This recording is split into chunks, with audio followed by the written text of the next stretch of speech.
I just didn't like school, so I left it. I got a job then, and then later on when the kids were in school, there was like a family learning together programme.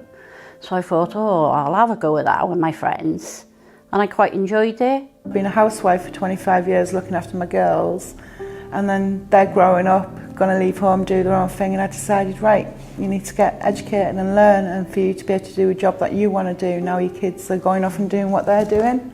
Often the learners that are coming to our sessions can have barriers that prevent them from being able to have their voice heard. For example, anxiety.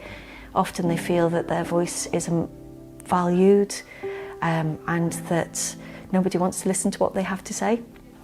So I was really excited to hear about the learner ambassadors, and I really wanted to be involved, to be able to do something to help the community members.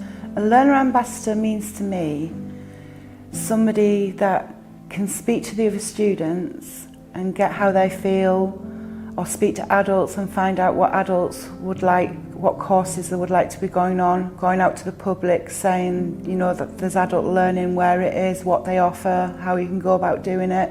Like my friends encouraged me to go to adult learning, so I want my friends and other people to try it. The connection with Aontas came at the start of the project. So we went over to Ireland and met some of the organisations that run their Learning Ambassadors programmes in Ireland to be able to learn from them. And we had a look at how it's embedded within not just the education system but the political system over there as well, supporting adult learners, and they had a pathway for learners to help them have the skills to become learner ambassadors. My name is Ruby and I work as an Education Projects Officer for Aontas, the National Adult Learning Organisation of Ireland. So Learner Voice really is at the heart of all the work that we do.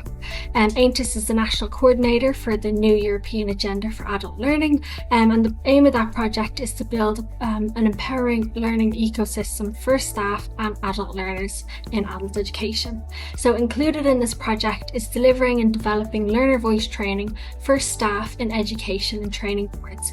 So education and training boards are responsible for delivering training and education across 16 regions of Ireland. So this training includes the theory of learner voice and how staff can support learner voice structures and establish sustainable structures for learners. Now for this project we will be delivering this training in 12 ETBs. At the moment we have reached 7 ETBs, engaging with over 50 staff members. Now after this training we will then deliver workshops with their learners on committee skills, leadership and advocacy. We also run a project called Learners as Leaders, which empowers learners to act and lead on their own advocacy issues. Gives them the tools to really run their own learner voice activities and really work together as a community to make change.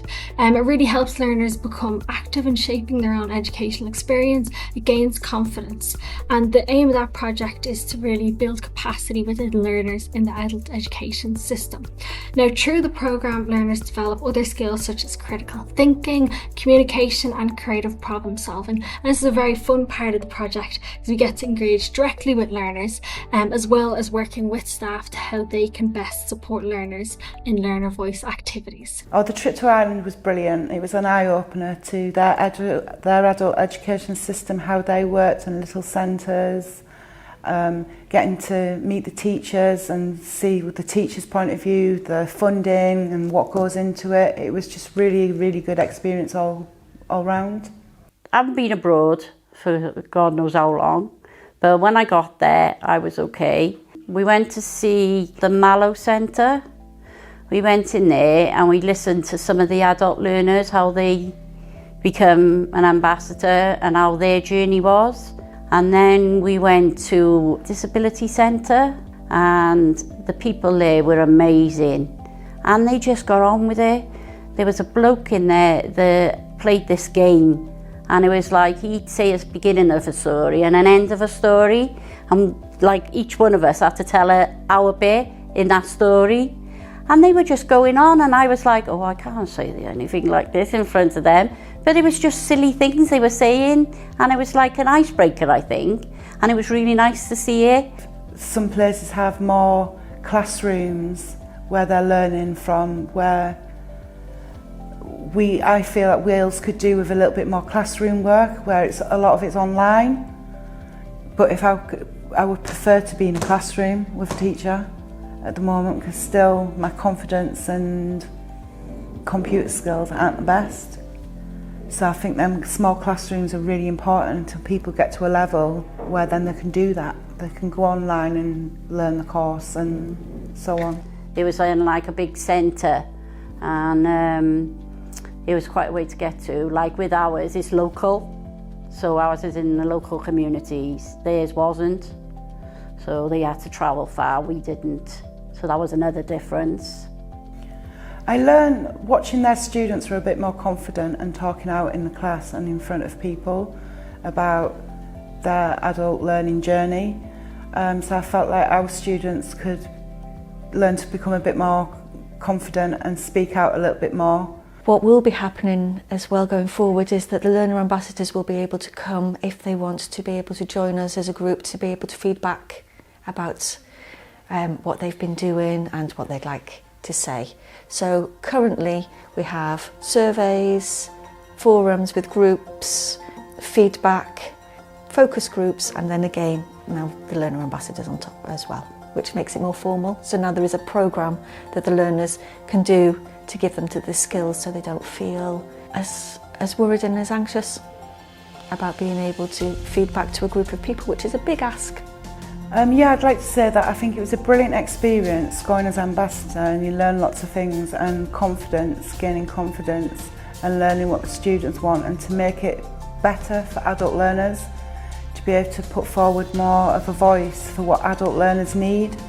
Building partners outside opens up a world of opportunities. If you're in your own small bubble, you're never going to progress, but by going out and seeing places where things were already happening was a catalyst. Also by being able to get people to be able to spend the time together from across Wales, like when we're travelling together, gave us the opportunities to talk to other learning partnerships within Wales and to have focused conversations and looking at what other people were doing, and then having focused conversations within our own groups and saying what we thought would work for us, what we didn't think would work. But having the opportunity to travel and to learn from other people just makes it makes sense. When you're in school, you don't want to learn, basically.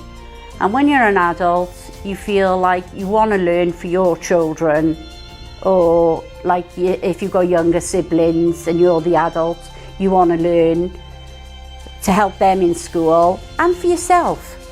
It gives you more confidence, and I feel great about myself now. I've done quite a few courses, so I've really enjoyed the journey, and I'd like to do some more as well.